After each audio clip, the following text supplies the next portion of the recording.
Sudan में आजकल जो कुछ भी हो रहा है उसको बयान करना इस इंसान की कहानी के बगैर एक नामुमकिन बात है। इस इंसान का नाम है मोहम्मद हमदान दगालो। मगर हाँ, अफ्रीका के ज्यादातर लोग इस इंसान को इस नाम से नहीं बल्कि हमित्ती के नाम से पुकारते हैं। और हाँ, यहाँ पर कुछ और भी टाइटल्स हैं कि जो अफ्रीका के लोगों की तरफ से इस इंसान के लिए इस्तेमाल किए जाते हैं। मिसाल के तौर पर दगालो को कोई सोने का सौदागर कहता है तो कोई हथियारों का सौदागर कहता है, कोई कहता है कि ये तो एक एक्शन फिल्म के विलन की तरह है, मतलब जो हद से ज्यादा जालिम और खतरनाक है। तो हाँ, दूसरी तरफ ये कहने वाले लोग भी मौजूद हैं कि ये कोई जालिम और खतरनाक इंसान नहीं है, बल्कि ये तो वो मसीहा है कि जिसने सूडान के आम लोगों को उमर अल बशीर जैसे डिक्टेटर की उस हुकूमत से छुटकारा दिलवाया है कि जो पिछले 30 साल से कायम थी और लगातार सूडान के लोगों का खून चूस रही थी। सूडान जंग के इस मेन कैरेक्टर मतलब कि हमित्ती की कहानी आज से लगभग 51 साल पहले शुरू होती है कि जब 1974 के आसपास में इस इंसान का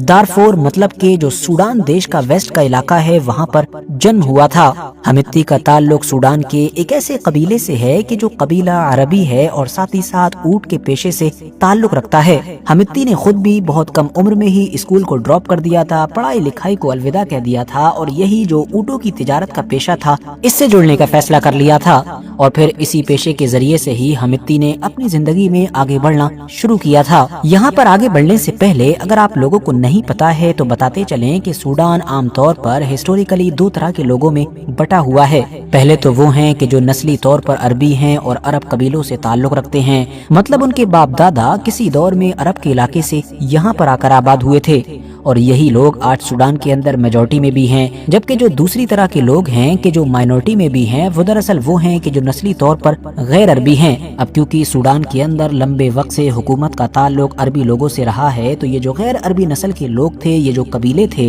ये इन लोगों के खिलाफ बगावत करते रहते थे। बदले में जो हुकूमत होती थी वो इन बगावतों को अलग अलग तरीकों से कुचलने की कोशिश करती थी। ये सन 2000 के आसपास की बात है कि जब पहली बार हमित्ती ने एक ऐसी मिलिशिया को ज्वाइन किया कि जिसका इस्तेमाल हुकूमत की तरफ से दारफूर के इलाके में नॉन अरब लोगों की तरफ से उठने वाली बगावत को कुचलने के लिए किया जा रहा था। कुछ रिपोर्ट्स बताती हैं कि हमित्ती ने ये जो अचानक से जंग में कूदने का फैसला किया था और हथियार उठाया था, इसके पीछे वजह ये थी कि एक बार हमित्ती के एक व्यापारी काफिले पर हमला हुआ था। इस हमले में इसकी फैमिली या आप कह सकते हैं कि इसके खानदान और कबीले के लगभग 60 लोग मारे गए थे, जबकि इसके बहुत सारे ऊँटों को चुरा लिया गया था। इसी चीज ने हमित्ती को हथियार उठाने पर या आप ये कह सकते हैं कि ये जंगों जैसी चीजों की तरफ जाने के लिए पुश किया था। अब जब हमित्ती का वो पुराना वाला बिजनेस एक्सपीरियंस और ये नया वाला फौज का एक्सपीरियंस दोनों एक साथ जमा हुए तो इन दोनों ने मिलकर हमित्ती को कुछ और ही बना डाला। हमित्ती ने तरक्की की सीढ़ियों को बड़ी तेजी के साथ चढ़ना शुरू किया। इस पूरे इलाके में हमित्ती का असर और रसूख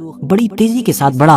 अब जैसा कि हम जानते ही हैं कि सूडान अफ्रीका के उन 2-3 देशों में गिना जाता है कि जिनके पास सबसे ज्यादा सोना है, मगर सूडान के अंदर भी पाया जाने वाला ये सोना ज्यादातर उसी दारफूर के इलाके में मौजूद है कि जहां पर हमित्ती ने बड़ी तेजी के साथ अपने पांव जमाने शुरू किए थे। जैसे जैसे हमित्ती का असर बढ़ता जा रहा था वैसे वैसे अब हमित्ती ने एक के बाद एक सोने की कानों पर कब्जा करना शुरू कर दिया था और यही सोने का खजाना, सोने की कानें ही हमित्ती की सबसे बड़ी ताकत थी। 2013 में सूडान के उस वक्त के लीडर उमर अल बशीर, जो दरअसल एक डिक्टेटर ही थे और जिन्होंने 1989 से लेकर 2019 तक सूडान के ऊपर राज किया था, उन्होंने हमित्ती के असर रसूख, हमित्ती की ताकत और काबिलियत को देखते हुए हमित्ती को आरएसएफ का मेन लीडर बना दिया।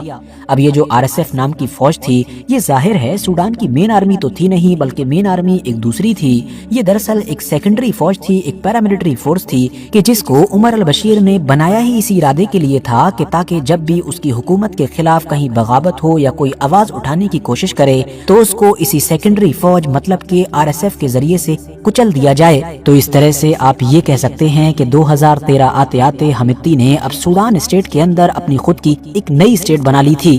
मतलब एक तरीके से अब हमित्ती एक पूरी कंपनी चला रहा था जहां पर उसके पास एक प्रोफेशनल आर्मी भी थी जो उसके लिए लड़ने मरने के लिए तैयार थी और सोने की कानों की शक्ल में भरपूर पैसा भी मौजूद था। इसके बाद 2015 का दौर आया कि जब सऊदी अरबिया और यूएई को यमन में मौजूद हुती के खिलाफ लड़ने के लिए आर्मी की जरूरत पड़ी। उन लोगों ने भरपूर आबादी रखने वाले सूडान से मदद मांगी, मतलब अपनी फौज भेजने की रिक्वेस्ट की, और इस रिक्वेस्ट में हमिती को सबसे बड़ा मौका नजर आया। हमिती ने अब अपनी पर्सनल फोर्स मतलब कि आरएसएफ को एक किराए की आर्मी की तरह इस्तेमाल करना शुरू किया और उसको यमन के हुतियों के खिलाफ सऊदी अरबिया और यूएई की तरफ से लड़ने के लिए भेजा। यही वो दौर था कि जब हमिती के न सिर्फ यूएई देश के साथ रिश्ते बने, बल्कि अबू धाबी की जो हुक्मरान फैमिली है उससे भी हमिती बहुत क्लोज हो गया।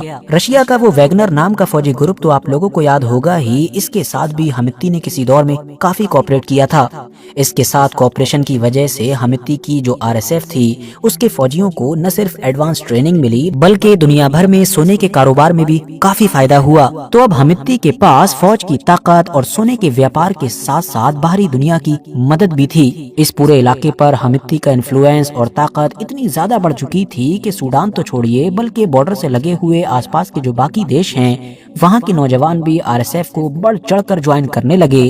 करते भी क्यों ना, क्योंकि उनको इसके बदले में भारी पैसा मिल रहा था। हमिती के भाई अब्दुल रहीम दगालो ने तो बाकायदा एक नेटवर्क तैयार किया था कि जिसके थ्रू इस तमाम सोने को बाहरी दुनिया में भेजा जाता था। ये सोना सबसे पहले सूडान की राजधानी खुर्तूम पहुंचता था, वहां से चाड, वहां से नीचे सेंट्रल अफ्रीकन रिपब्लिक और फिर वहां से डायरेक्ट यूएई पहुंचता था। यूएई के बाजारों में पहले तो इस सोने को साफ किया जाता और फिर वहीं से ही पूरा काम होकर इसको इंटरनेशनल मार्केट में उतारा जाता। सूडान का सोना आज भी लगातार यूएई पहुंच रहा है और यूएई के जरिए से इंटरनेशनल मार्केट में उतरने वाले इस सोने के ऊपर भले ही सूडान का नाम ना लिखा हो, लेकिन अगर दिल से देखा जाए तो इसकी चमक में आप लोगों को क्लियरली बारफोर के इलाके का मलबा, वहाँ के जलते हुए देहात, वहाँ के रोते बिलकते और दौड़ते हुए बच्चे साफ नजर आएंगे। ये सोने का यही नेटवर्क ही था कि जिसने अब हर गुजरते दिन के साथ आरएसएफ को पहले से ज्यादा ताकतवर बनाना शुरू कर दिया। आरएसएफ की न सिर्फ अब बड़ी तेजी के साथ तादाद बढ़ने लगी, बल्कि इसके जो फौजी थे उनकी सैलरीज भी बढ़ने लगी।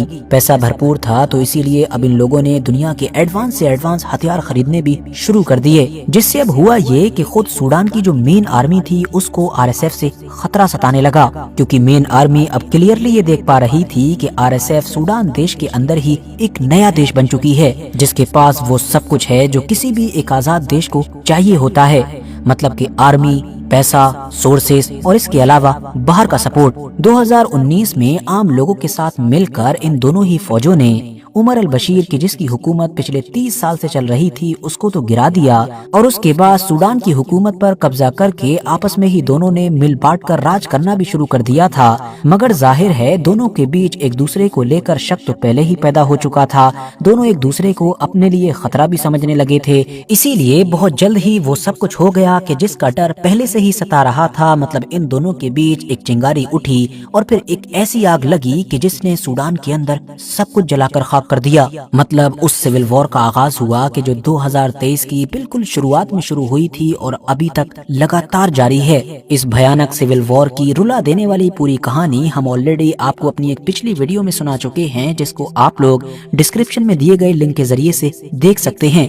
किस्सा मुख्तसर ये कि सूडान आज 2 टुकड़ों में बढ़ चुका है, जिसके आधे हिस्से तो आरएसएफ के पास हैं, जबकि आधे हिस्से मेन आर्मी के पास हैं। सोने की कानों पर अगर आरएसएफ का कब्जा है तो बाहरी दुनिया से व्यापार करने वाले रास्तों पर या बंदरगाहों पर मेन आर्मी का कब्जा है। और इस पूरे मामले में अगर कोई सबसे बड़ा प्लेयर है तो वो कोई और नहीं बल्कि यूएई मतलब कि यूनाइटेड अरब एमिरेट्स है, जो खुद तो शांत है मगर दुनिया जानती है कि सूडान के अंदर सारी चालें वहीं से चली जा रही हैं। पिछले कई सालों से लगातार आरएसएफ की मदद से सूडान का ज्यादातर सोना यूएई पहुंच रहा है। यूएन की एक रिपोर्ट के मुताबिक सिर्फ और सिर्फ 2022 में 15 अरब डॉलर्स का सोना इलीगली सूडान से यूएई की तरफ गया। और यही वो चीज है कि जो आरएसएफ को ताकतवर बनाकर उसको बाकी रखे हुए है, या ये भी कह सकते हैं कि सूडान की इस जंग को जारी रखे हुए है। बाकी इस पूरे मामले पर आप लोगों की क्या राय है कमेंट्स बॉक्स में जरूर बताएं।